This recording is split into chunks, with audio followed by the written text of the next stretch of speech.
Recording by voice records. मारे लगाती जगाए के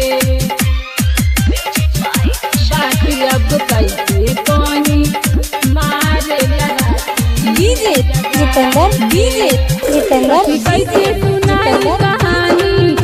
या कैले बजो नदानी सखी कैसे सुनाई कहानी या कैले बजो नदानी पत करम के नाही बुझाय रे सखी रे सखी बात अब कैसे कही मारे राती में जगाई के सखी रे सखी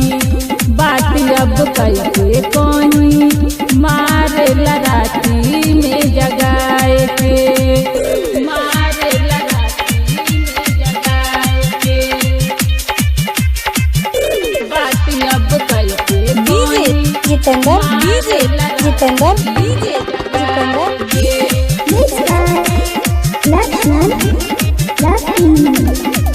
रोज करतावे नहीं बुझतावे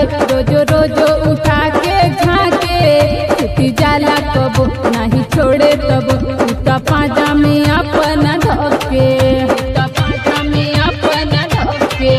रोज करतावे नहीं बुझतावे रोज उठा के झाके छुट्टी जाला कबो नहीं छोड़े तब उता पाजा में अपना धके सखी बानी हूँ हम परेशान कुछ आवे नहीं अब ध्यान हम करी कवन उपाय रे सखी रे सखी बात अब कैसे कही मारे राती में जगाई के सखी रे सखी बात अब कैसे कही मारे राती में जगाए के बात अब कैसे कही मारे राती में जगाए डीजे जितेंद्र या बाबे शरम नहीं करे शरम त दिनों में आके टोवे